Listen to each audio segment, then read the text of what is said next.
for him to send a message about Donald Trump, where he's just like, guys, I'm wild, but I mean, I don't know this guy. And Donald is crazy.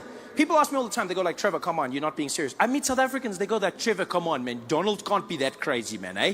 Come on, you've got to give him a bit of credit, man, something. Guys, that guy's crazy. Then they'd be like, is he that stupid in real life? Then you're like, yeah. Then he's like, so is he stupid like Malima and them? Then I'm like, no, guys, Julius is smart, don't play those games. I know people get tricked by Julius Malema and Jacob. Those guys are smart. Especially Jacob Zuma. People get fooled by him, you know, because he's got that cute vibe. Always giggling. That guy is a master tactician. Look now, vote of no confidence. Survived again. People are shocked. How did he do it? How did he do it? If you watch Days of Our Lives, he's the Stefano De Miro of this game. Every day he wakes up looking in the mirror going, like sands through the hourglass, so are the days of our lives. And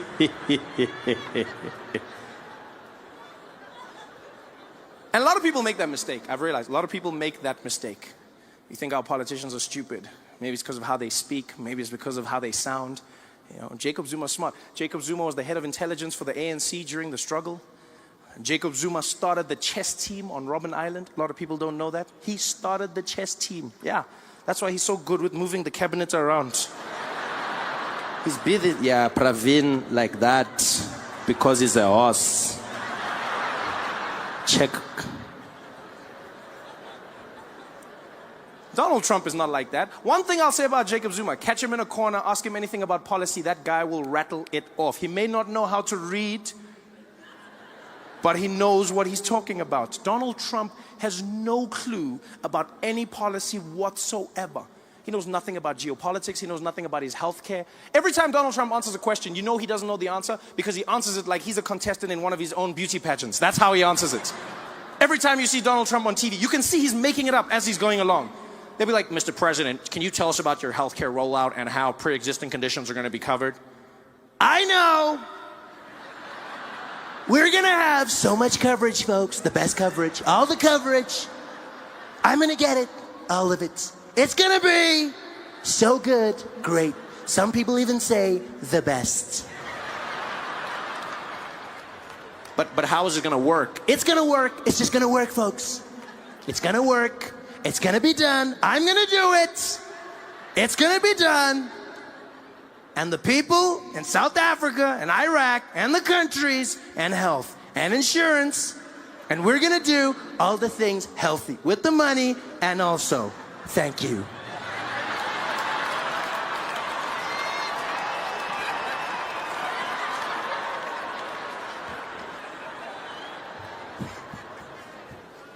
Donald Trump is losing his mind, saying the craziest things.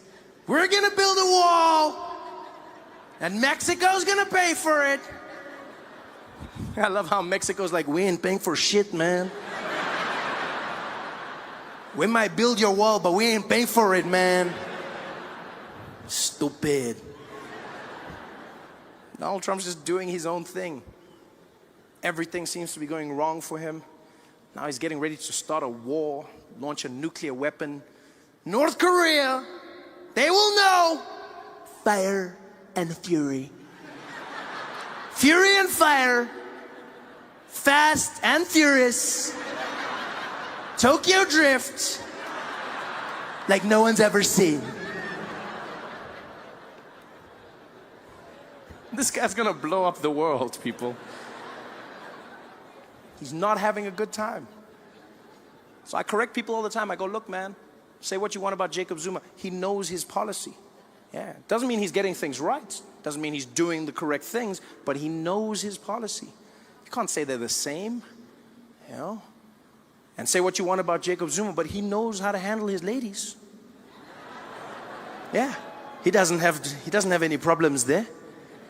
Donald Trump, walking around in public, his wife smacking his hand away. Pa!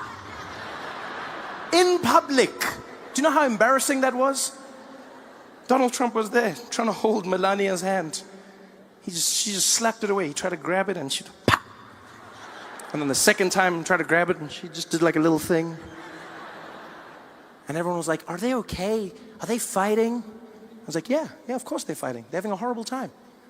Completely horrible time. And you don't even need to see the video of the hands to know that they're having a bad time. I've had a theory for a long time that Donald Trump and his wife are not in a happy relationship. And I don't want to start any rumors, but I've noticed this. You know, I've noticed it in their speeches. Every time Donald Trump or Melania speak, it seems like they're throwing shade at each other. They're giving a speech, but they're actually talking trash about the spouse. Every time, all you have to do is listen to the subtext of what they're saying. For instance, Melania Trump came out. She made a speech about her platform as First Lady. In America, every First Lady gets to choose what their dream job is going to be, what they're going to be doing to help the country. Michelle Obama says she's going to help kids get healthy meals and workouts. Melania Trump came out, and what did she choose? She came out, no one forced her, and she was like, as First Lady, I believe we need to fight against the cyberbullying. All of the people on the Twitter who are saying the bad things, we need to stop them.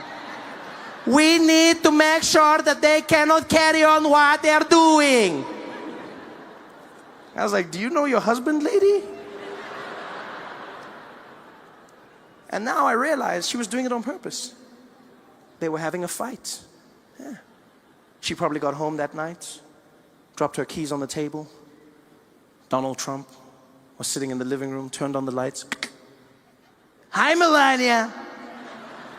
I saw what you said about me on the news. It was very not nice. Oh, hello, Donald. I didn't see you sitting over there. I thought you were watching the cartoons. You know I was watching the news, Melania. I watch all the news. Fake news. So what are you going to do about it, Donald? You want a war? You've got a war. I'm gonna get you, Melania. You're gonna pay. Do your worst, Donald. Oh, it's on. I'm the best at worst. The next day he came out, gave a speech. What did he say? We've got to get rid of all these immigrants, folks. All these immigrants need to leave this country. Your move, Melania. She went to a women's conference. We need to stop sexual assault. The men who are grabbing the ladies without their permission. We need to... I was like, yo, you guys need to sort your shit out at home, man. I remember the worst encounter I had with the TSA was out in Burbank, California. Tiny little airport, and I was flying out and I was coming to New York, right? And so I'm in Burbank Airport and I go through security, and then for some reason I was beeping. I don't know why. I walk to the metal detector and I'll beep. Go out, beep. Go out, beep. Go out. And every time I have to take something off, I gotta beep. And the agent, he's just losing it. The whole time he's like, take that off, take it off. And I'm going like, beep, beep, beep, beep. He's like, take that off, take it off. And I come back, he's like, take that off. He's getting more and more angry. I'm basically naked right now, and he's losing it. Like I felt like an underperforming stripper. It was horrible. He's just like, And finally he's like, you know what, just get out here. So I walk to the side, he's like, go ahead and put your hands up. I put my arms up. And he whipped out a little personal metal detector. Yeah, it looks like a midget sword, right? But they call it the wand. That's what they call it, the wand. And so he whips that out, yeah, because that $100,000 machine, that's play. Shit just got real. And so he looks at me and says, go ahead and stick your hands up, sir, and just keep them right there. So I put my arms up, and he scans me. He's like,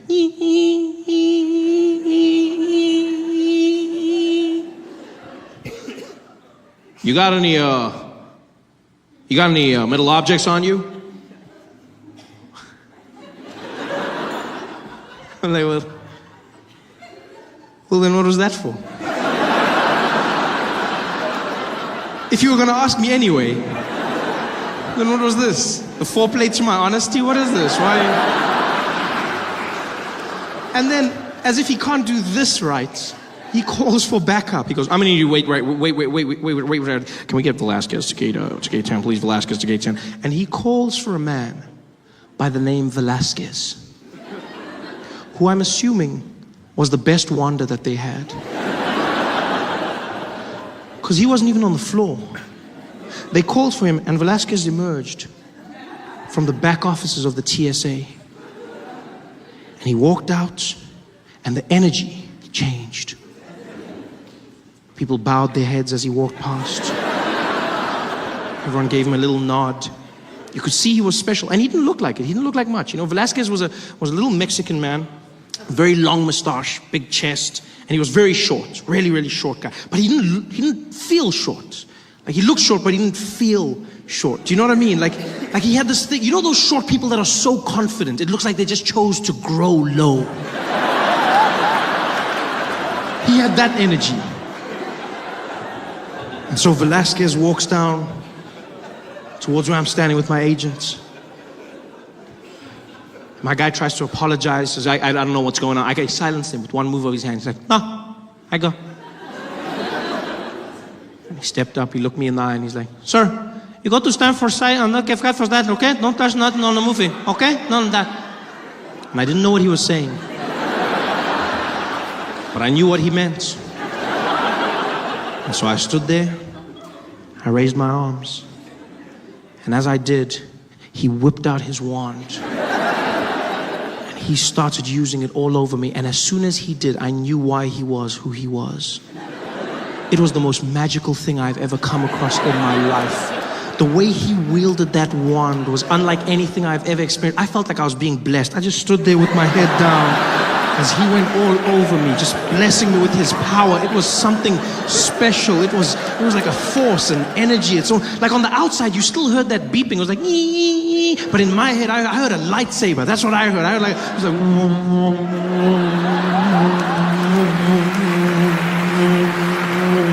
because he was to me, little Mexican Jedi. In fact, that's exactly what he was. He was my Mexican Jedi. Which, by the way, I feel would be a welcome addition to the Star Wars franchise. No, I'm a big fan. I'm a huge fan of Star Wars. I love Star Wars. I was super excited when I found out they'd be making another one. I was losing my mind. I went back, watched all the movies, and I came to realize that there's no Mexican Jedis, not even one. There's no Mexican Jedis.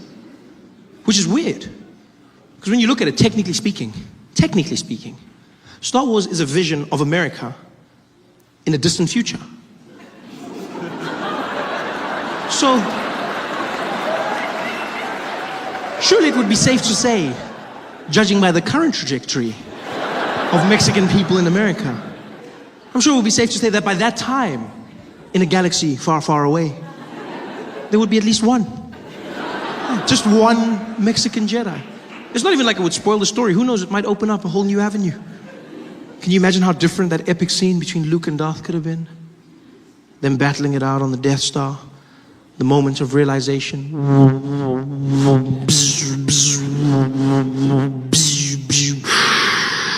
Luke. What do you want, you evil man?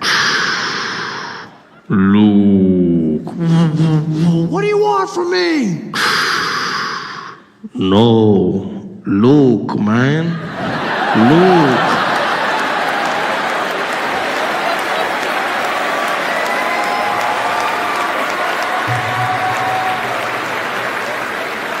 It's your father, man. But the pilots are calm, they cool, you know, you get into the air, they start making useless announcements that you don't even care about, you know, just to give you that feeling that he knows what he's doing. You get up there, as the seatbelt lights go, boom. Ladies and gentlemen, as you may have noticed, we've reached our cruising altitude. Currently sitting at 23,000 feet above sea level, cruising at about 720 kilometers an hour in this Boeing 737, one of our favorite planes in the Starflight Alliance fleet. It's a beautiful sunny day up here. We might encounter a few bumps, but nothing too hectic. The cabin crew will be taking care of you. In the front, we've got Esmeralda and Jonathan. In the rear, Simon, Dupitseng, and Ferrer. I'll be taking care of you. And if you need anything, don't hesitate to call. I'll let you know once we've begun our descent. Until then, please enjoy your flight. Thank you. Dun dun. You're like, oh yeah, pilot. Yo, my guy, pilot. It's cool. I just don't like the fact that they never let you know when something's gone wrong. It freaks me out because they trained to keep you calm no matter what's going on. And I noticed this because we hit turbulence. Coming into Joburg, there were hectic storms, and the plane started shaking, and it wasn't like the calm turbulence. You know, that turbulence where people, the knuckles get white when they're holding their You know, and because people try and act natural in the plane, they'll be like, and then they get to a point where they're like,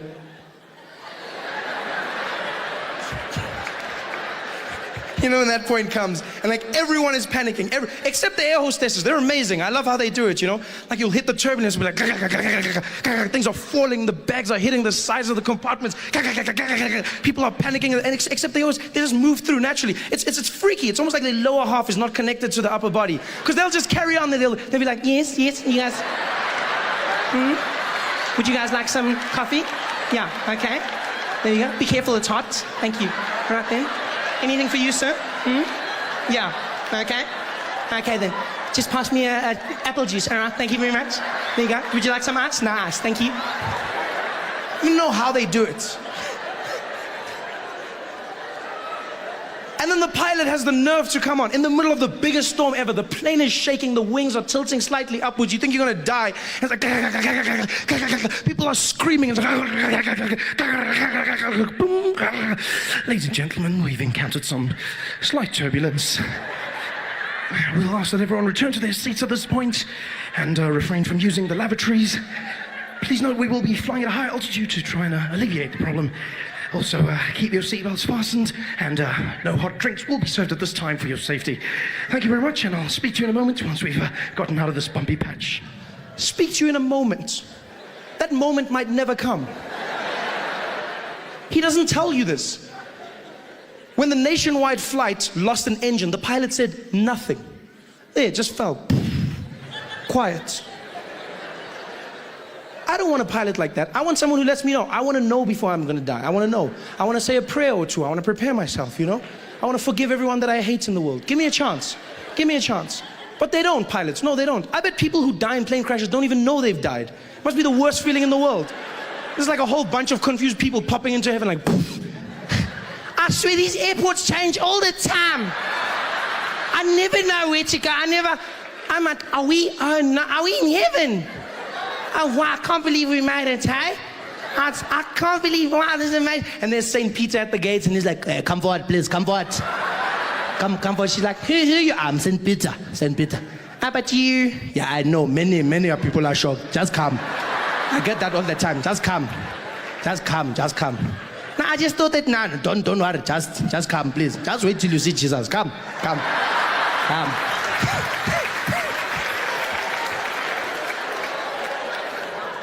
I don't want that. I want someone to let me know when I'm gonna die. Like taxi drivers. There's no person who dies in a taxi not knowing that they've died. Just before the crash, taxi driver will be like, yo! People walking into heaven like, yo, dead. Dead. Yeah, no, Shonile, we're dead.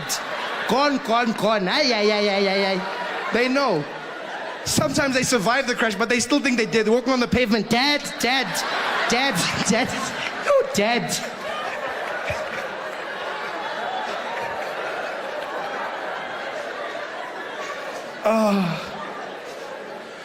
But luckily we did land safely in Johannesburg. We landed safely and everyone clapped when the plane landed. Yay! Clapped and walked into the airport terminal building. And that's the point when you realize you're back in South Africa. When you're flying, it's international. And then when you land at any of our airports, and if you listen carefully, you realize that you're back. Like South Africa, once again, the world went there. Then we were like, no, go ahead. Yeah, we'll find just that's it. Because all over the world, they conform to a norm, and that is in airports, women make announcements. It's always a woman, always. And she's always calm, always monotone, always come over that system. She sits in a room quietly. They bring her the pages one by one. You can be in Heathrow, for instance. You'll hear that woman come on the system. Doom, doom. Attention all passengers. Please note this is an airport announcement. No passengers are permitted to leave any items unattended, as this may be seen as a security risk. Any unattended luggage will be removed by security and destroyed. Thank you. Dun dun. Everywhere in the world, even if you go to like non-English speaking countries, they still conform to that norm. You go to places like China where you wouldn't expect it, You think, I see some of you probably think they'll be like, no, don't even laugh, that's racist, don't even laugh. No, that's racist, you don't even laugh. But they're not. They're calm. It's a woman, still the same. She's just another language. She'll come on the piano and be like, dum dum. 才个是多些，从早考给学的，跑过一学的，不离这些爱为他过一些，从早考的一次，谢谢你，咚咚。And you know they've conformed. And then you land in South Africa. And you know you've landed. You know that you're back home when you walk into the airport terminal building. You walk in, and I don't even know if they audition the people who do it. No. It's almost like whoever's closest to the mic gets to do it first, you know? Yeah, it's the craziest thing. Luckily, 99% of the time it's a woman, but she'll come on. It's the craziest thing ever. As you walk in, she'll come and be like, dum dum. Attention all passengers. Attention all passengers. Hello, I'm talking to you. Hello. Yeah, all the people is like Kula.com. The plane is delayed. The plane was going on 2, it's going on 3. Yeah, all the people must just take a ticket for that one. Going to have a problem, nah? Just take on that. If a ticket says 2, then it's going to be 3, nah?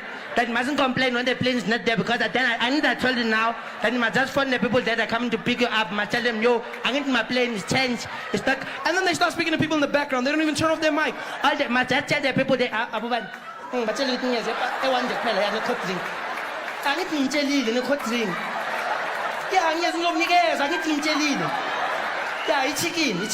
Yeah. I'm for the drumstick. I'm not saying I'm for the press. It's drumstick. Yeah. I'm for the drumstick. Okay, yes, I'm 7. Okay. All the people is like one time. The gate is changed. It's not D2. It's C15. It's not D2. It's C15. If you can go to D2, you can find nothing. Okay, bye-bye. But I need to change.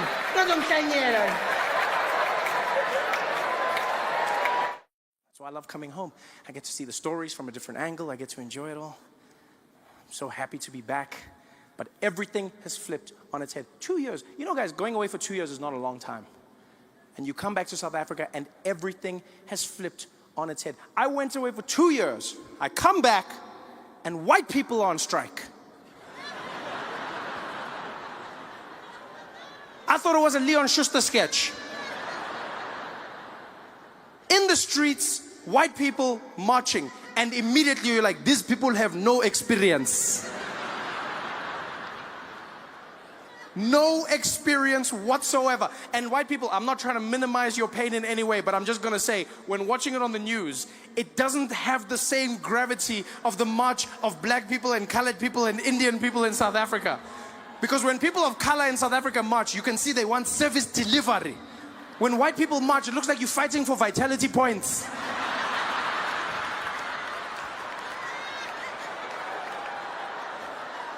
It's just not the same.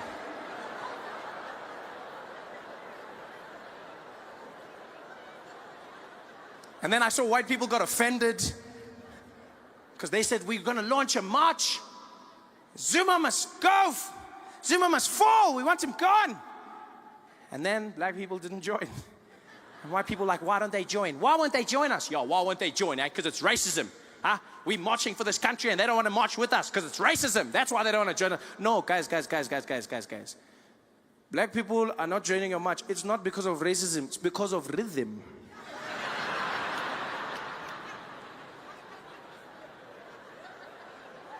I saw white people protesting and I was like, even if I was on your side, I cannot participate in that.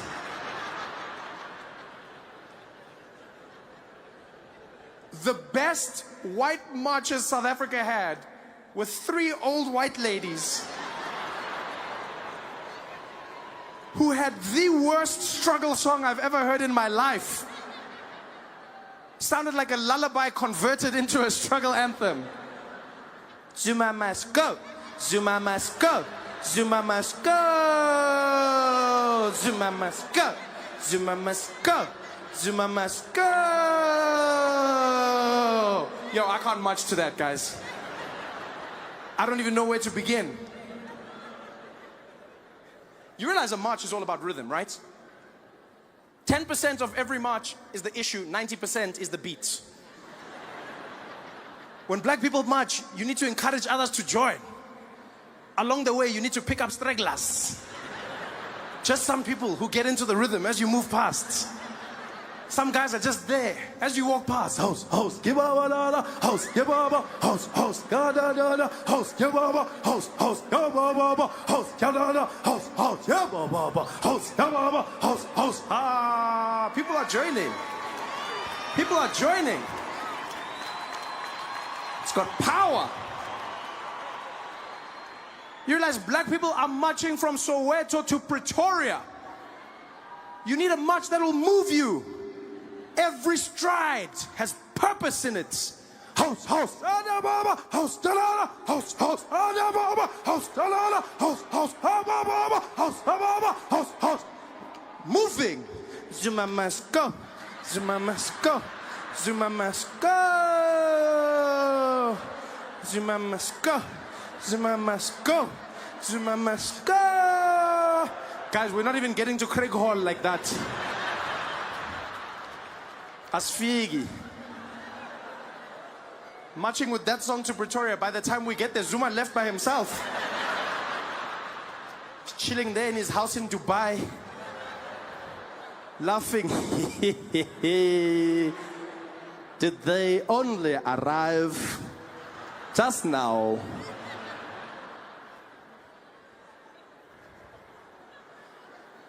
I was watching white people going, but why? Why are you marching? What are you guys doing? Yeah, now you want to do the hard work. Just pay someone like usual. This is when you should be paying. Just get a professional, a specialist. Just be there. Johannes, I have a lot of gripes with this country, and I've noticed that you have impeccable rhythm, and so I'd like to hire your services. I've got you. What's your feeling? I just want them to know that Zuma must go. Okay, got it. Go, go. Zuma. That's what I wanted to do. Hire a specialist, people. Get it done.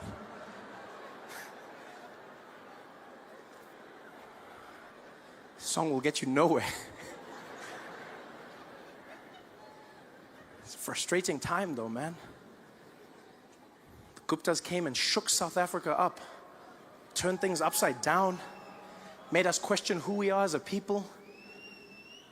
I've been away for 2 years. I came back, and I'll tell you now, the racial tension is palpable. You can feel it. You can feel it. All of a sudden, everyone looking at each other in a different light. You're like, damn, McKinsey did a good job. Because don't get me wrong, South Africa wasn't perfect, but it wasn't like this. You know, 2010 had us in a different feeling. We had a rhythm.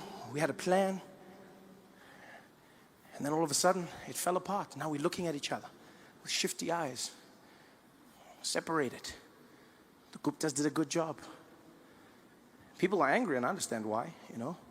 But sometimes I think people's anger gets out of hand, you know. Like I saw people fighting because the Guptas had a wedding at Sun City.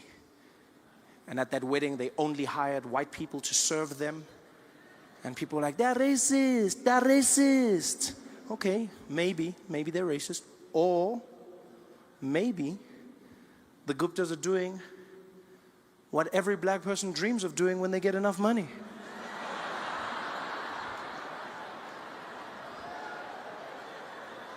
And that is hiring white people to work for you. Which black man in this audience can't say he doesn't remember the first time he went to a restaurant and he was sitting there? Some white guy came up to the table. Good afternoon, gentlemen. Can I help you with anything? Oh, yeah, we're just waiting for the waiter. You can send him over. No, gents, my name's Johnny. I'm going to be serving you guys today. Oh, you're the waiter. You are the guy serving us. That's correct, Alex. Oh, wow, look at that. Well, in that case, Johnny, let's start with the specials menu, please. Just rattle it off, rattle it off. All right, guys, we've got a carpaccio on the menu, really fantastic. We've also got a seafood salad that's really impeccable. On the dessert side, the chef is doing something different with the creme brulee. And then our special lionfish of the day is going to be a hake, lightly grilled. Okay, thank you very much. Just give us a moment to chat about it and we'll see. See you in a bit, Johnny. All right, thank you very much, guys.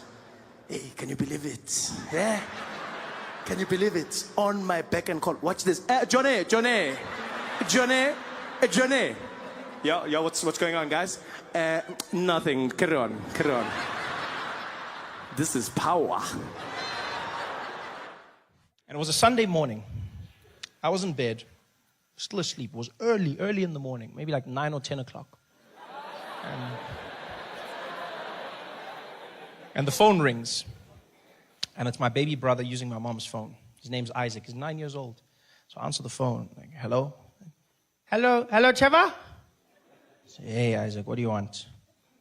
How are you? I'm fine, thanks. I'm also fine, thank you. I'm fine, thanks, and how are you, Isaac? I'm fine, thanks, and how are you? I'm fine, thank you. It's a pleasure. Trevor? Are you busy? Yeah, sort of. Why? No, because Mom's been shot. I'm sorry, what? Yeah, Mom's been shot and we're at the hospital. Can you come? Mom's been shot. Okay, what do you mean? Okay, yeah, of course I can come. Okay, which hospital? Tell me that. And he tells me the hospital. I dropped off. Okay, can you come? Like, he's too polite for his own good. He's too, like, can you come? Like, what, I'm going to have to slot shot Mom into my schedule? Just find, coffee at 2 and then PlayStation at 1. Okay, Mom, we'll try. Come on, can I come? Of course I can come. I'm panicking. I jump out of bed. I'm running around. I'm trying to put my clothes on. Some things are backwards. I don't even notice. I don't even care. Grab the car keys, but I'm looking for the car keys. I'm running around there, losing my mind. I jump into the car, into the streets. As soon as I get out the gate, the tears start coming out. You can't even control it. You're just there driving. All of a sudden, it's just...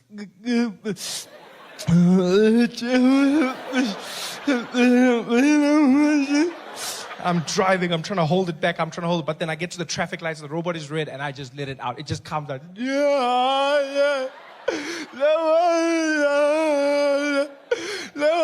don't wash my window. No.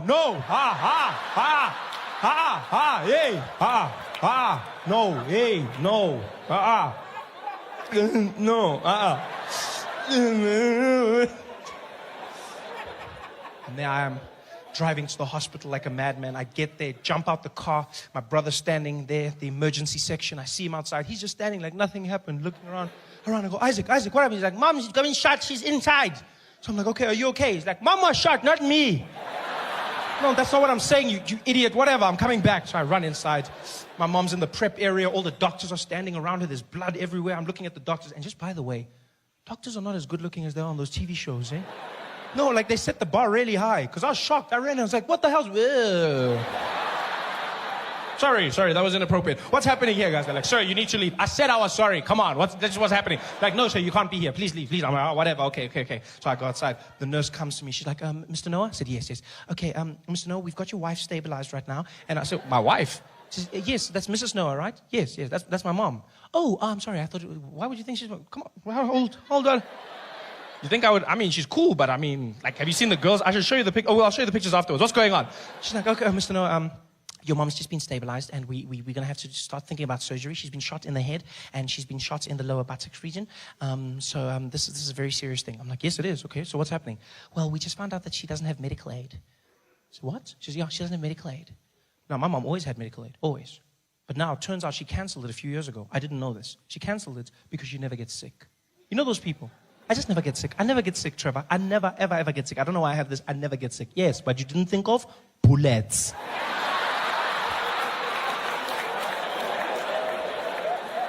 Now she's in the hospital, no medical aid. So I said to the nurse, well, what does this mean? She says, well, Mr. No, it means we're going to have to put her back in the ambulance and send her to a public hospital. I said, but she's bleeding now. You can't say. She says, I'm sorry, sir. That's all we can do. She has to go to a public hospital. Now I'm panicking. I mean, public hospital? Normally a good place to go. Normally, you know. But now what's happening is there's just misadministration of funds. Like money's going missing. You don't know what's happening. They don't have the right equipment. Now I'm picturing guys trying to fix my mom. There's the doctor. Give me a scalpel. We got a spare now. Okay, bring it. At least it's a shifting. Okay, let's try something. I'm stressed. So I said, well, what do we do without medical aid? She says, well, there's nothing, sir. I said, well, what if I give you the money? She says, well, you don't know how much it'll cost, so you can't, unless you give us your card, and then we just work from there. So we'll take my card. Here's my credit card. She goes, sir, it can get very expensive. I said, this is my mom. This is my mom. Use the money. Go. She goes, you can tell me it's expensive. This is my mother we're talking about, you know. I realized through all of this, I've just neglected my brother. He's been standing there the whole time with these big eyes.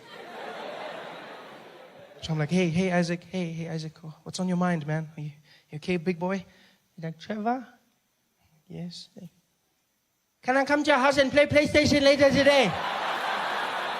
How are you going to ask me about PlayStation? Your mom has just been shot. You can't be asking me about what the hell is wrong with you, stupid child. You know what? You're never going to play PlayStation ever again. Ever. No play PlayStation for you ever in your life. Ever. Go away. Go sit down and think about what you just... PlayStation, you're going to ask me. How the hell is going to ask me about PlayStation? The nurse comes back. She goes, okay, Mr. Noah, we just used 900 Rand for some blood tests. I'm like, okay, why are you telling me this? Yeah, because it's 900. This is my mom. Use the money. Go. She goes away. I'm like, 900 Rand. How are you going to tell me about that? She comes back again. She's like, Mr. Noah, we need 2,000 Rand for some x-rays. This is my mom, not a pair of jeans. Use the money. Go.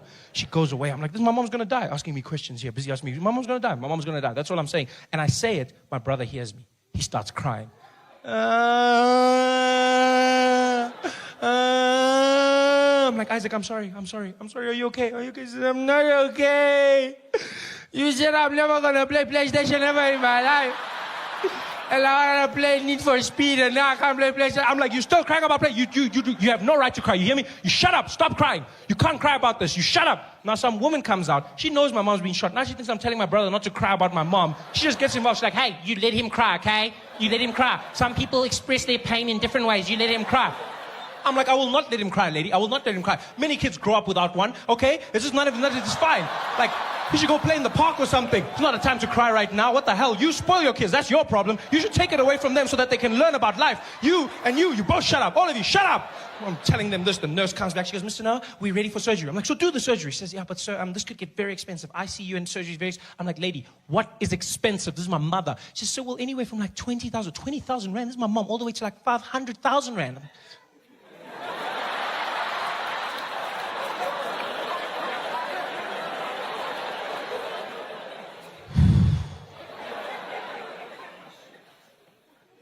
Yo, but she's lived, eh?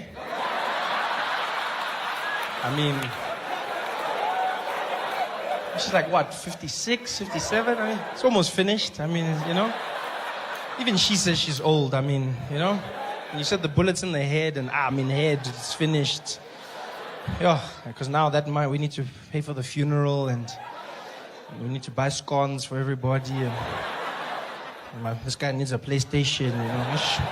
So, I mean, I don't know if... She's like, sir, we need the go-ahead, otherwise we can't do anything. I said, okay, well, use the card, just use the card. We'll handle the debts. She goes away. I'm stressed. Because I've seen this happen to people.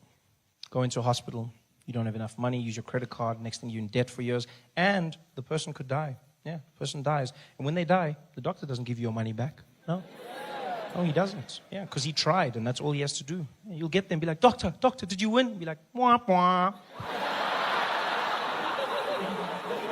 And your money's gone. That's all I was stressed about. But the most amazing thing happened. Turns out, my mother wasn't that badly hurt. It was a miracle, really. The ass bullets didn't do much damage, because my family's gifted. The head bullets didn't hit anything vital, yeah? Other than the head, obviously. But it missed her spinal cord, missed the nerves, didn't touch the brain, went right through, missed the eye, hit the eye socket, and so deflected, and all it did was it cut a piece of her nostril off, just one side, and the bullet went out clean, which means she didn't have to go in for intensive surgery, and her recovery was only a week. Yeah, a week, which was fantastic. Because that means the bill was only 24,000 Rand. I mean, and she's alive, yes, but the bill was only 24,000 Rand. This is great, really great, because 25 was my cutoff. So, you laugh, but that's how much I've calculated I'm willing to pay my mom back for all the Ultramel custard I've consumed in my life. Everything else, none of my business, eh? Food, clothes, schooling, all of that stuff, I'm not paying. I hate it when parents say that to their kids. You know how hard I have to work for your bloody school and your clothes? I didn't ask to be born. That's your job. Please. You handle that. I asked for the Ultramel. We can keep a tab. Don't involve me in your things. That's what I calculate, 25,000. Yeah. I would have been there. 24,750. I would have been there at the doctor. Eta. It's fine, my man. No, stop. No, you tried. You tried, man. It's cool. No, you tried it. No, just switch off there. Switch off. How much? 250 left. We'll pour petrol or something. It's fine. Just switch off there. You tried. It was fantastic. I told my mom about the 25. She laughed. She didn't know I was serious. And to show you what a crazy family we have, my mom's in the recovery ward. She's got those tubes in her and everything, and the IV, and my brother's in the corner bored out of his mind, and my grandmother's in the other corner reading the Bible, and I'm holding my mom's hand and I'm crying. Still crying. This is a week later. I'm still crying. I've been crying the whole week, but I've also been using this time to cry for other things in my life. No, because as a man, you need to know when to cry. You loop it all together and you just cry at one time. It's like we cry in bulk. You got to understand. You cry. You don't just cry one. Cry in bulk. Yeah. So I'm crying for everything. And my mom looks at me and she goes, "Shh, Trevor, shh, don't cry, baby." I said, "No, Mom, I'm going to cry. You're shot in the head." And she says, No. Look on the bright side. I said, "What bright side?" She says, "No, at least now because of my nose, you're officially the best looking person in the family." I was like, "Oh, by default." That was probably the worst time ever. Is flying into America as an African during the Ebola crisis. It was the craziest thing I've ever seen in an airport. You'd walk in, there'd be tension, they'd usher everybody into a special quarantine area, ask you questions that they don't normally ask. The number one question they always ask was, "Sir, have you been in contact with Ebola?" They'd always ask, "Sir, have you been in contact with Ebola?" I love the sincerity of the question. Like there was a chance my answer could be yes. And next stop, Disney World. Like what kind of person do you think I am that I'd still be embarking on a journey, having knowingly been in contact with the most deadly disease on the planet? Like who do you think I am that I'd be there like, "I don't care. Booking.com has a zero refund policy. I'm going to Disney World, even if it kills me, Mickey Mouse, and everybody else, I'm going." Have you been in contact with Ebola? And they always said it like Ebola was like a distant relative. I love the phrasing. Have you been in contact with Ebola? Yeah, I spoke to him last week. He's doing well, eh? Thank you very much for asking. Ebola made flying a nightmare. One of the worst flights. I was coming from Johannesburg, South Africa, going to San Francisco. Flew, and then because of the distance of the flight, you have to stop over in Washington, and they change over your flight, so you go onto another plane, and then that plane takes you to San Francisco. And when we were changing planes, when we were switching over, the air hostess in the second plane tells the passengers that Africans are coming on board. Right? And so because of this, they're going to be spraying the cabin with the light pesticide. No, I understand. Like when people are afraid, they do stupid things. I get it. What I didn't understand was why she told them this as we were boarding the plane. Have the decency to speak behind our backs. Because we're walking onto the aircraft, and she takes her little microphone and she goes, "Ladies and gentlemen, please note we have some passengers joining us in the South African flight. They're coming from Africa. If everybody could please stay in their seats as these passengers find their place. We're going to be spraying the cabin with a light pesticide due to the Ebola crisis. And feel free to cover your nose, eyes, ears, and mouth. The pesticide shouldn't be harmful, but it may be. So if everybody would just cover up, and we'll be coming down shortly as everybody takes their place. Thank you very much." She says this as we board the plane. This is our introduction. Ebola crisis. And we're there like, hello.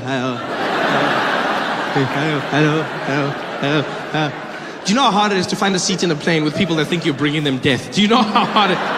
Like you're sitting there and everyone you go, it almost felt like that scene from Forrest Gump. Like as I'm walking down the plane, people are like, "You can't sit here.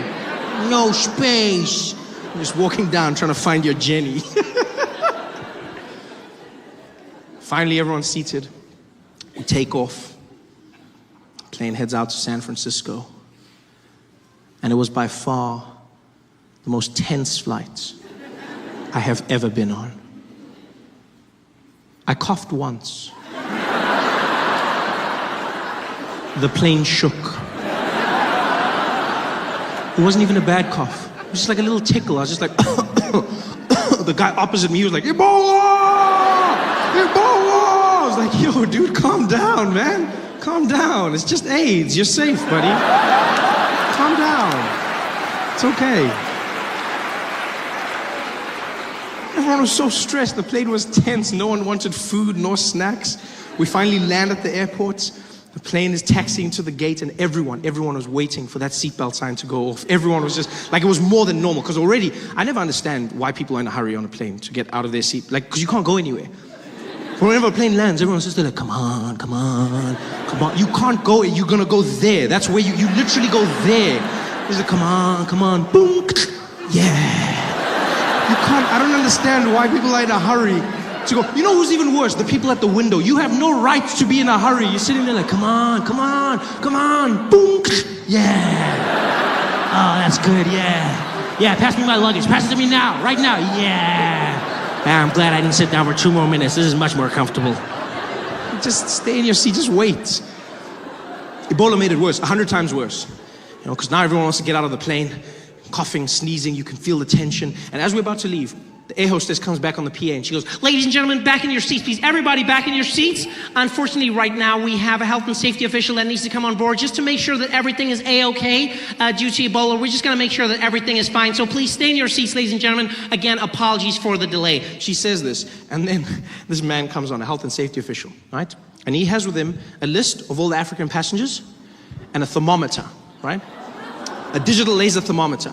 And he comes on, and his job is to scan all the African passengers and get their temperature. And I think the way it works is like, if you're very hot, then you've got Ebola, right?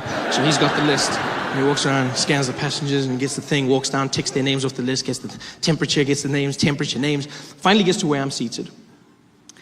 And does the weirdest thing. He scans a passenger opposite me, moves to my aisle, looks at me, looks at my name, looks back at me, and then he just shrugs and walks away. Nah.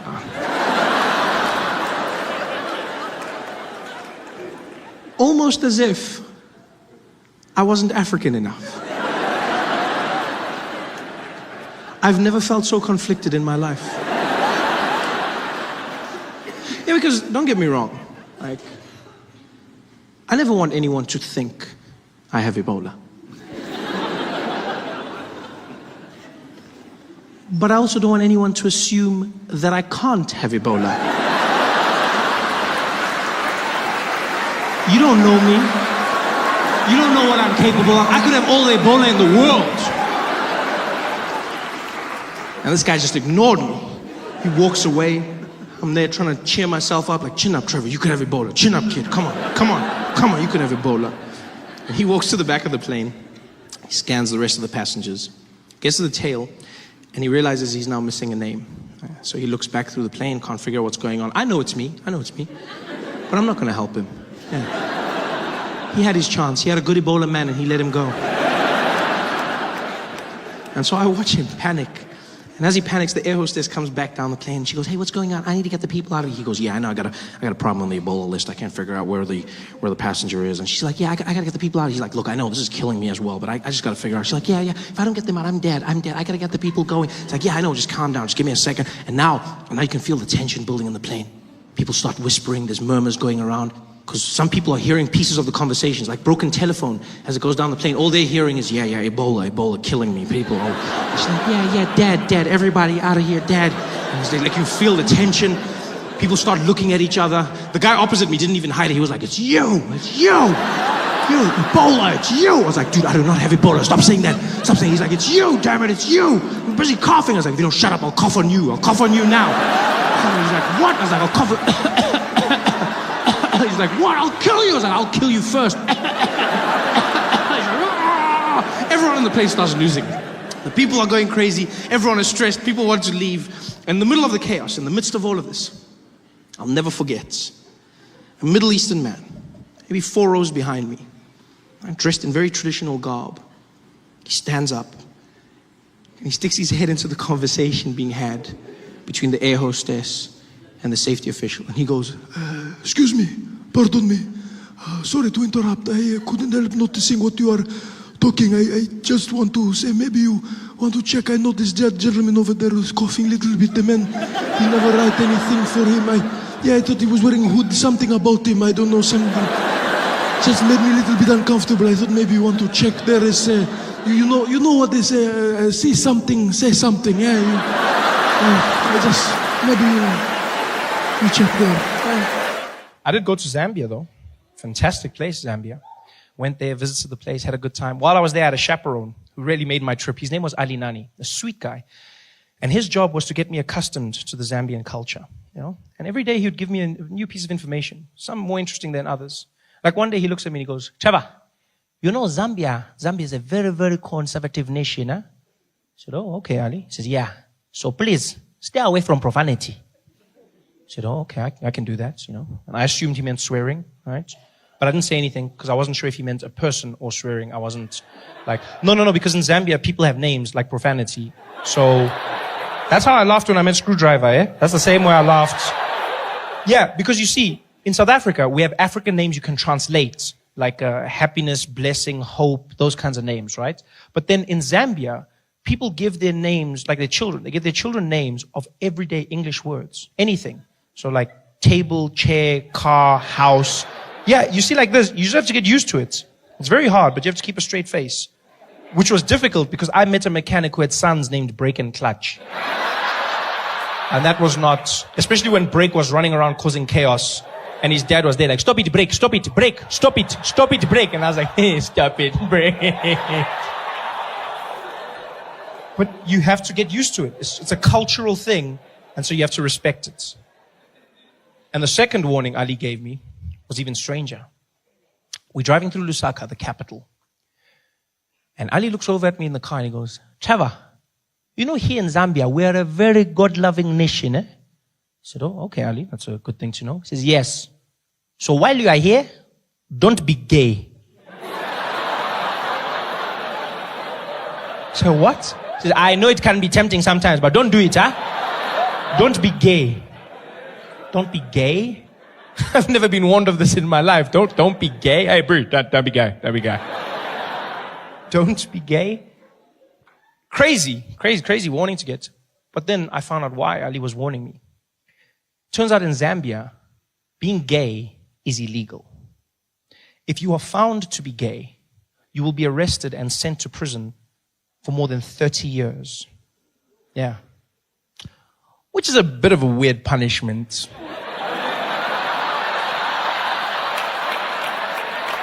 When you think about it. I mean, I'm not saying gay guys would enjoy prison.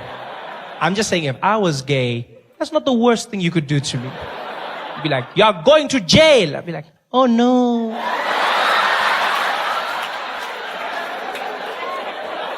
Don't be gay. I couldn't believe this. Gay is a crime in Zambia.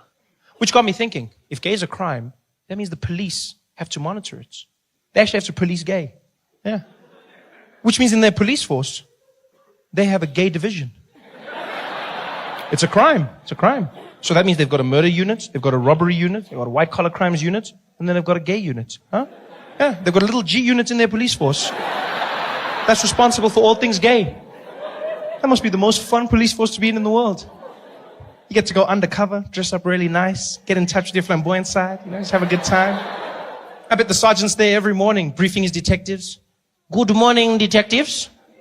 Welcome, everybody. Today we will be launching a sting operation. We have just been informed of a fashion show that will be taking place.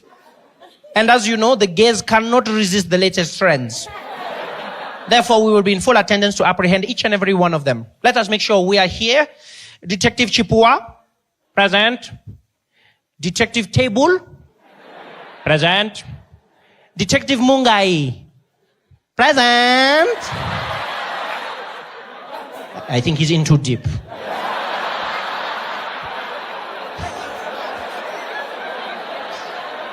How do you police gay? Do they stop you if you look suspiciously gay in the streets? I mean, gay doesn't have a look, but maybe you've just got a bounce about you. Maybe you just have like a bit of pizzazz. Maybe, Do the police pull up there and it's like, woo! You over there! What is the purpose of that flamboyant scarf? Put your hands up! Turn around! Don't tempt me! Don't tempt me! You're going to jail. How do you police gay? Do they have roadblocks, like for drunk driving? Do they have gay roadblocks? They're just stopping people in their car. Good evening, officer. Good evening, sir. License, please. Thank you very much. Mr. Stylish, huh? Tell me, sir, have you been gay this evening? What? Oh, no. I have not been gay. No. In fact, I don't gay at all. I see. Not even one or two? No. No gays for me. No gays for me. Okay. Then tell me, sir, what is that I can smell on your breath? Is that balls? No, I don't even eat chutney. No. So you are not gay? No, not gay at all. Then sir, can you please blow into this?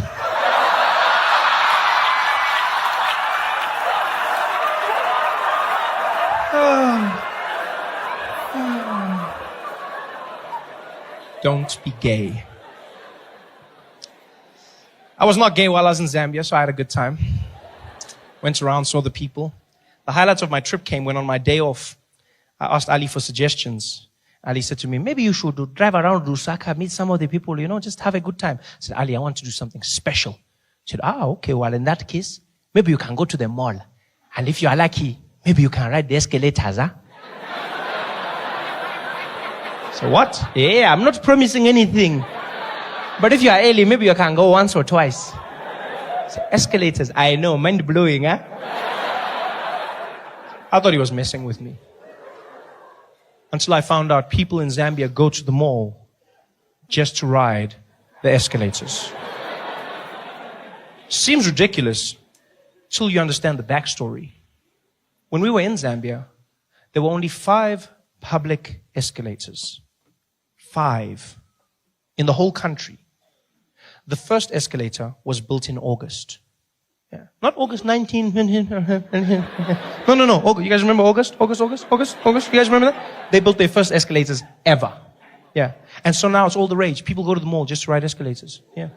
But now, I don't want you to picture like some dusty village. That's not what Zambia is. It's a beautiful place. They're developing just as we are. They've got roads, they've got airports, they've got beautiful hotels, stunning shopping malls. They've got everything we've got, even faster internet. They just never had escalators. And now they started building them. And because of that, people go there and they just spend a day riding escalators. Dads will go home and fetch their kids. Children, we are going to the mall. To do what, daddy? To do shopping. And to ride the escalators. Yay! We couldn't believe this, so we went to the mall, right? We get to the mall is empty. Escalators are packed. People are standing in lines, going around, doubling back on themselves. There's old people, young people, even couples. There were couples. Guys that actually picked up women by saying, I'm going to take you to the escalator, girl. Ooh, you're so fancy, eh? Escalators.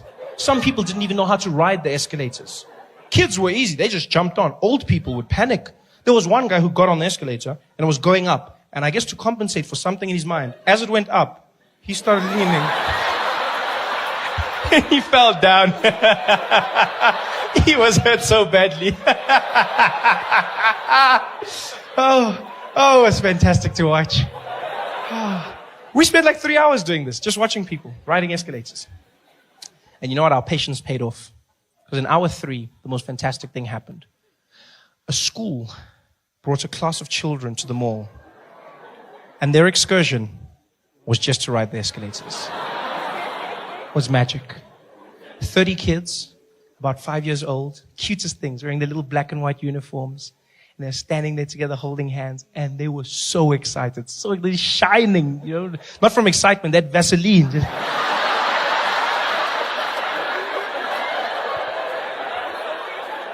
And there's 2 teachers with the children. And they grab their hands on either end. And in a long train, they start to march through the mall. And as they do, they start singing at the top of their lungs like little angels. Escalator, escalator, escalator. Oh, escalator, escalator. And it was the sweetest thing ever. People are waving at them, smiling. And these kids see the escalators and they lost their minds. These kids went crazy. They not holding hands. They start screaming and running around. It looked like a zombie movie or something. It's like they're jumping, but then you see the smiles on their faces. It looks like the end of Sarafina. You're like, what the hell's going on here? These kids are screaming and having the time. They're jumping around, doing cartwheels. The teacher can't control them. She's panicking like, yeah, get back. 2 by 2, 2 by 2. 2 by 2 was one of the kids. I didn't know. She was like, 2 by 2, next to me, single file. Other kids are still jumping. She can't control them. There was one fat kid. He couldn't jump, so he just shook himself. Escalator.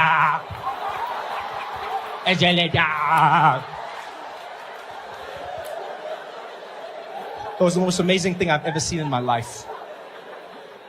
It's like I had gone in a time machine to a time when escalators were new, brand new and popular. So popular that people were taking pictures of the escalators using their iPhones. Chipiwa! Technology, eh?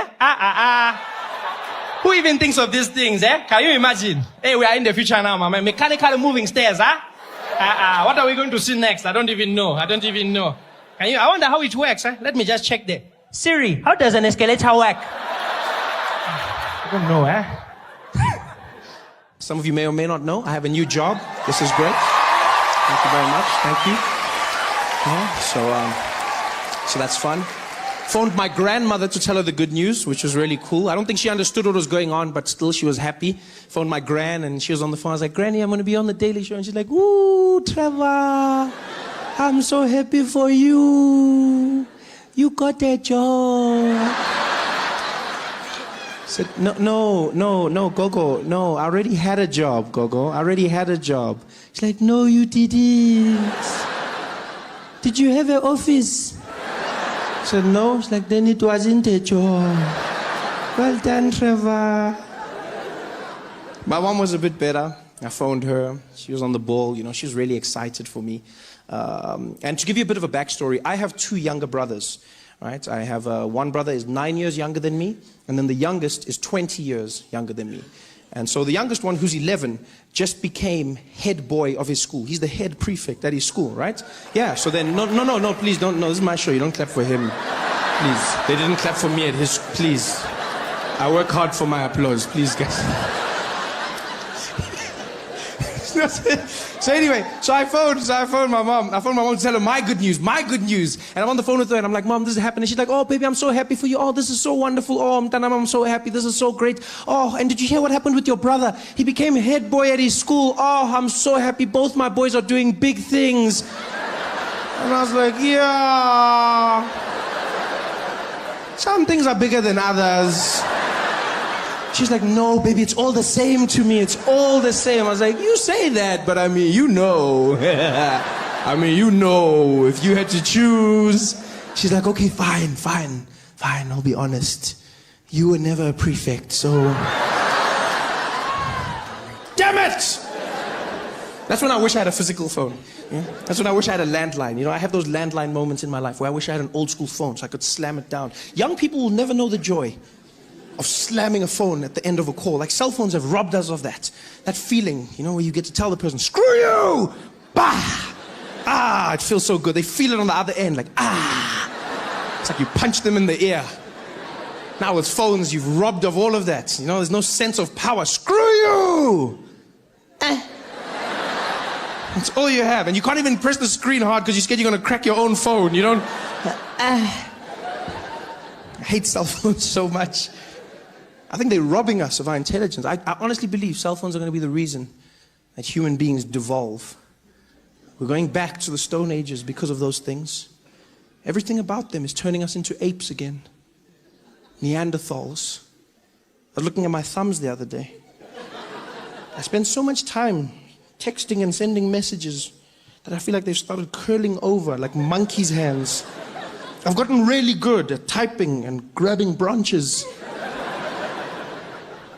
Everything about those phones is robbing us of our humanity. We were proud because we evolved, we stand, we walk tall. And then we got our phones. And now every day we spend like this. And over time we're going to go back down. Have you tried to have a conversation with someone on their phone? Literally sounds like a caveman. Just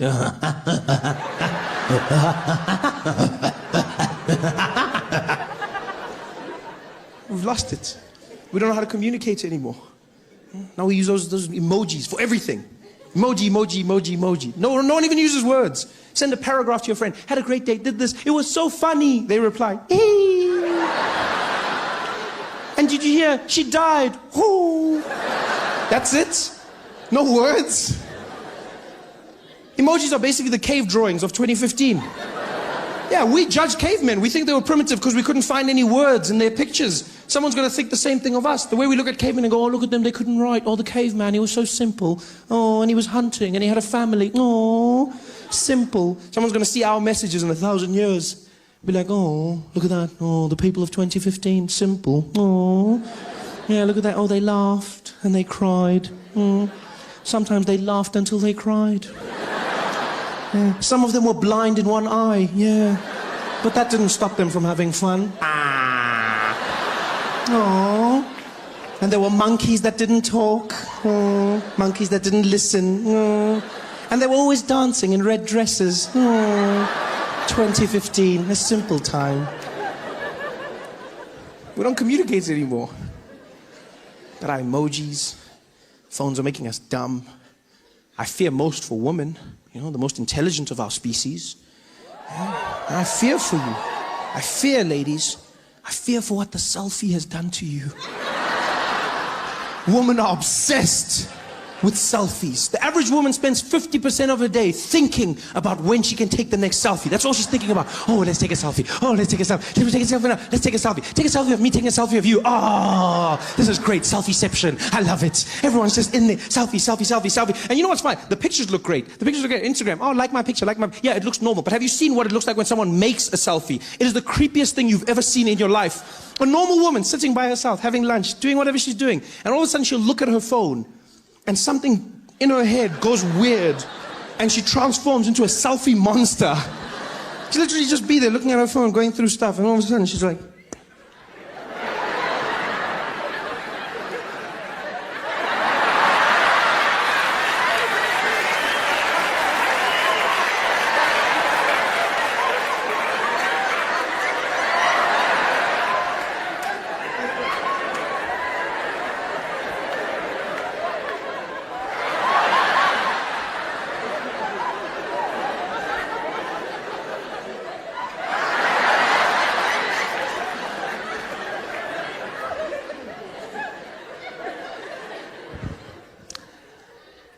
just randomly took a picture,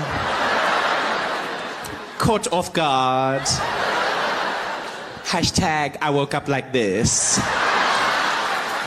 hashtag no you didn't, hashtag you crazy, hashtag stop that shit. You know, recently because of my job on The Daily Show, I got invited to very prestigious events. You know, I've started getting invited to very, very fancy functions. Functions I would have never been invited to before.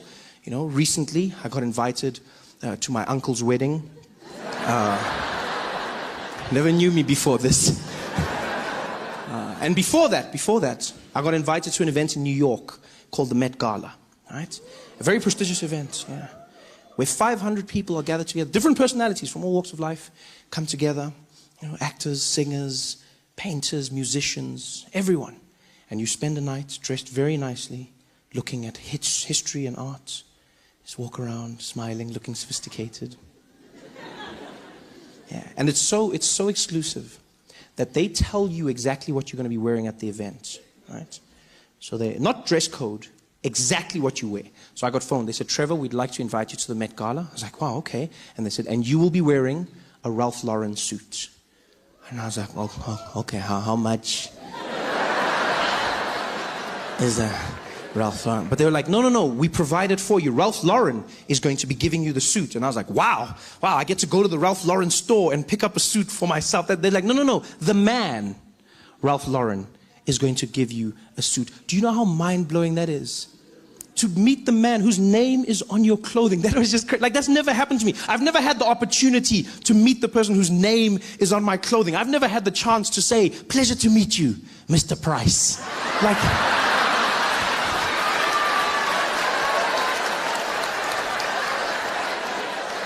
this is a new world for me. here I am wearing his suit, invited to the Met Gala. And they tell you it's going to be a fun affair, you're going to have a great time. You get there, you eat with some people, you talk, you laugh, you walk the red carpet, which sounds like fun. You know, red carpets sound like fun. Walk down a carpet, people take pictures of you. Yeah, it's a lot more stress than it seems. Because you have to look perfect. I didn't know this. Like, you have to look perfect all the time. So, and they're so strict about it that they have a tent at the beginning of the red carpet that you don't see on TV. And in that tent, they prepare everybody. All the celebrities stand in the tent together, and then they make sure everyone's dress is perfect, everyone's hair, nothing is crumpled up, nothing, you know, and you stand there, and everyone's there together, which is really cool because you see all the celebrities like getting dressed basically, and you know everyone. They don't know you, but you know all of them. So like you're there, you're just looking at people, and people are very nice. You're like, hey, how are you? How are you? It's like, oh, hi, I'm Trevor. Trevor, nice to meet you. It's like, oh, Beyonce. And you're like, yeah. Come on. Yeah, I know you from my bedroom wall. I know you. But you can't say that. You can't say, you see, because you got to look cool. You got to look cool. You know, you got to look like you belong. So now you're meeting people that you know, but you got to act like you don't know them, which makes you look like a jackass. Because now I'm there like, Trevor, who? Oh, Beyonce? Beyonce? Did I say it? Beyonce? Ah, nice to meet you, Beyonce. Ah, pleasure. Oh, and this? Oh, yeah. Oh, JZ. Nice to meet you, sir. Yes. You just look like an idiot. So I'm standing there getting ready with everyone. And then there's a guy who basically tells each person to walk out one at a time. Each celebrity, you walk out onto the red carpet. And there's 3 stations on the red carpet. When you walk out, the first section is American photographers. They take pictures for all of their magazines and newspapers. When they're done with you, you move down to the second section. That's the European photographers. They do the same thing for their magazines. And then you move to the last section, Asian photographers, Japan, China, that region. They take pictures, and then you walk into the event. So you walk to each one. They tell you to smile. Don't smile too much. Closes your eyes. Don't not smile. Makes you look angry. And pose with your body and your head. Pose body and head. Because some people make a mistake and then turn. Don't do that. Turn everything at the same time. Everything. So I'm ready. I'm like, I can do this. You know, so I'm in the tent with all the celebrities, and the guy's calling people out. Lets them out one by one, because they don't want 2 people in the same shot. They don't want Beyonce there and then me in the background, like, you know? So the guy's like, okay, we're ready, guys. Look, we're ready. Rihanna, let's get Rihanna out. Rihanna, come on, how are you? Good to see you. Come on through. And so Rihanna walks out, you know. Anne Hathaway. Anne, how are you? Come on, Anne. Good to see you. Go on. Yeah. And then it's my turn. The guy's like, you. Yeah, you. Come on, let's go. Come on. I'm like, me, okay, me. He's like, you ready? I was like, I'm ready. He's like, okay, go on. And I stepped out, and immediately when I got out, I realized I wasn't ready. I was not ready at all. I was not ready. And I've never seen that many flashes in my entire life. You step out, and it seems like every camera in the world is flashing at the same time. All of them screaming. It's like, it's just bright. It looks like someone threw a teaspoon in a microwave. It's going crazy. It's like, and everyone's screaming your name. Trevor, over here. Trevor. Now you're trying to find them. You look like a madman with voices in your head. You're Trevor. You're like, yeah, speak to me, Jesus. You're trying to fight. You don't know where the thing is coming from. You're like, come on, Trevor. And then one guy throws me off in the middle of it. He's like, Trevor, give us a pose. And I'm like, a pose? He's like, yeah, pose. I'm like, nah, I don't know how to pose. I've never thought of posing. No one told me. So now, like, I don't know what posing is. I've never practiced posing. Then the guy's pose. I'm like, I don't know what's a pose? He's like, come on, something sexy. I'm like, sexy? I don't even know what's it, because I've never practiced. And when I read magazines, I go straight to the women's section. Like, I don't look at the men. I don't see how they posing. I look at J-Lo and Kim Kardashian. So he's like, sexy. I'm like, sexy. So I just go to what I know. I'm just standing there.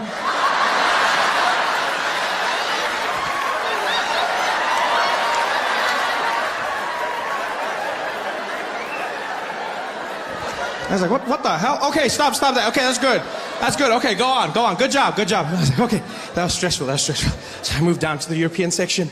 You know, I'm getting there. I'm still stressed. The bright lights have got my eyes going. The next guys are there like, okay, Trevor, are you ready? I'm like, I'm ready. He's like, okay, all right, over here, Trevor. Some guys didn't know my name, though. I could hear that. Because one guy said Trevor, another guy said Trevor, then other guys were just like, Trevor.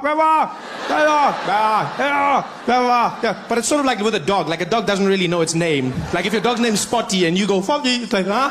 So I did the same thing. So, you know, they were like, Trevor. I'm sure there was one guy who hated me and he was like, never! And I was like, I didn't care. I was in the mix. I was posing. I was sexy. I was doing my thing. I was loving it. And the guy's like, okay, good job. Go on. And I walked down and I went to the Asian section. And I stood there and all the photographers were ready. And then they just looked at me. It was... I think you guys, like... It was the weirdest, because it was like flashing, flashing, snapping, flashing, screaming, flashing, snapping, screaming, flashing, snapping, silence. I got there, and they just looked at me. And then they looked at each other, and they looked back at me. They looked at me the way you look at food that's just arrived at your table, but no one has ordered it. That's the way they looked at me. Like they were waiting for the menu, like for the waiter to come and be like, sorry, we didn't order. Did you order? Who ordered? No, we didn't order this. We ordered celebrities. We don't know what that is. No, we don't know. We didn't order. That's how they're looking at. Now I'm standing there. I'm already posing because I've been taught to do. Now I'm there doing nothing's getting them. Even these ones, nothing's working. They're just looking at me. And then, I don't know why, like I panicked because I was embarrassed. I'm not gonna lie, I was embarrassed. No one's taking a picture. No one told me what to do if they don't take a picture. So instead of just walking away, I started making the sounds with my mouth. Just a defense mechanism, I guess. So I panicked. And then in the silence, I was just like, Trevor, Trevor, Trevor, Trevor, Trevor, Trevor, Trevor. And now they're just looking at me like, Trevor, good job. And I was like, wow. The newspapers say that. He's famous, so now people treat you like you're famous. They start saying weird things to you. Strangest things people would say to me. Trevor, Trevor, well done on everything, eh? Congrats, congrats. But, even though you're going to America, don't forget us, all right? Don't you forget us. I don't even know who you are. People would say the weirdest things to me. You know what the number one thing people have said to me? Number one thing? It's not good luck. It's, hey, Trevor, good luck over there. But whatever you do, don't forget your accent, all right? Yeah, please, don't pull a Charlize on us, okay? You keep your accent, man. Make us proud. Everyone said that. Trevor, brah. Hey, Trevor Noah. Hey, Masakan. Hey, man, you're making us proud, no? Yeah, man, you're doing big things for us, but brother, can I ask you a favor, no? Don't lose your accent, no? Don't lose your accent. Yeah, when you come back from the States, you mustn't come back talking funny, okay? Please, brother. If you lose your accent, don't come back. You just threaten me? What does that mean, if you lose your accent? How do you lose your accent? People make it sound like you're going to be walking down the street and then just out of the blue you'll be like, my accent! I lost my accent! What the hell is my... Well, hello? No, that's not my accent! That's my accent! How are you going to lose your accent? I was stressed now. Because I don't want South Africans to think I'm not South African. I don't want them to think I've forgotten something. This is my home. Now I'm stressed coming home. I'm in the plane flying back to Johannesburg, and the whole time I'm just thinking, don't lose your accent, Trevor. Don't lose your accent. Don't lose your accent. Don't accent. Is that how I say accent? Accent.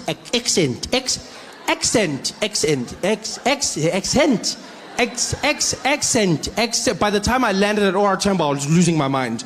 I walked in arrivals, the woman was there at customs. Welcome back to South Africa, sir. I was like, yes, I'm back.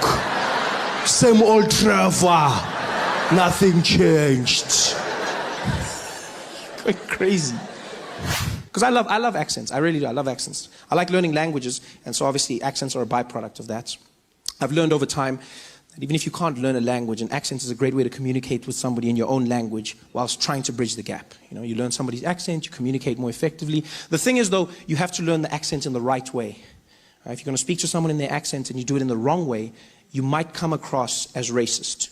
You've got to be very careful about this. White people in South Africa often fall into this trap. Yeah. It happens at petrol stations quite a bit.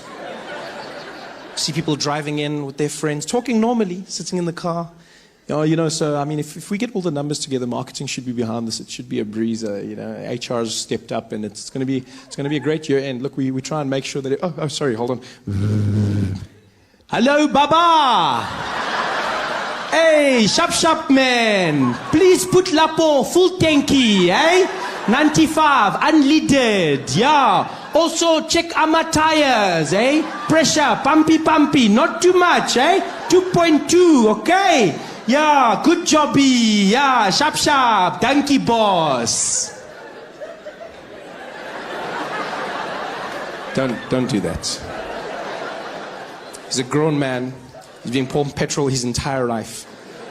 He knows what you need. Just talk to him like a normal human being.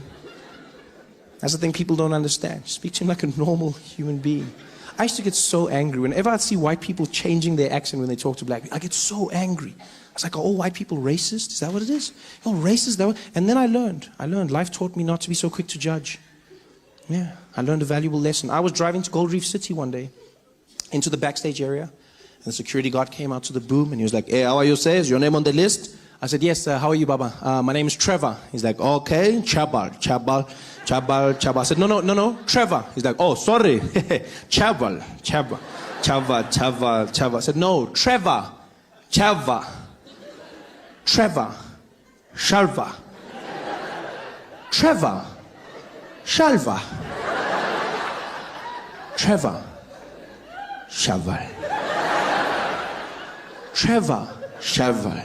Trevor, Shaval. Trevor, Shaval. And now my friend who was irritated, he just leans over me and he's like, hey, Papa, get Trevor. He's like, oh, Trevor. Why you don't talk properly? And then I understood. I finally understood what white people have been trying to do. I see, you're trying to communicate more effectively. You're trying to engage somebody. But understand this. When speaking to somebody in an accent, the number one rule to understand is an accent is not a measurement of intelligence. Right? An accent is just somebody speaking your language with the rules of theirs. That's all an accent is. So don't speak down to them. Don't patronize them. Speak to them the way you would to yourself. Just try and learn their accent. That's all it is. It's just another accent. Yeah. And I learned them. I spend all my time learning accents. I try. I love it. I learn in restaurants. That's a safe place to start. You learn, you read off the menu, you try and pronounce the words correctly. I was inspired by French restaurants, funny enough. Yeah, whenever I'd go to a French restaurant, I was always fascinated by the fact that people would order food in a French accent. I never understood why. Because they don't do it in any other restaurants. Only in French restaurants do people walk in and then change their accent when they order. They come in talking normally. Yeah, it's a wonderful thing. You're really going to enjoy it. It's so beautiful. Yeah, stunning. You have to have, the dessert. Oh, good evening. How are you, sir? Yes, we'll have a bottle of water for the table, please. And let's start off with, could we get the Sauvignon Blanc, please? Yes, and we definitely for mains going to have the filet mignon. And for dessert, we're going to go with the crème brûlée. Thank you very much. Thank you. Oh, you're going to love it. Like, why are you doing that? I never understood. I was like, why? Because it's not like the French are going to return the favor. There's no French people sitting in our restaurants in South Africa looking at the menu like, so for the table, we can order some starter portion with share something? No? Okay. Could we please have one serving of the boerewors?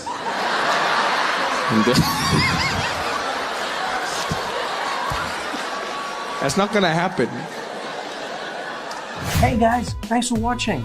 Make sure to subscribe to my channel so you can win cool prizes. And by prizes, I mean surprise. There's no prizes. It's a free YouTube video, you greedy. Just click the video, man. Why you want free things on free things?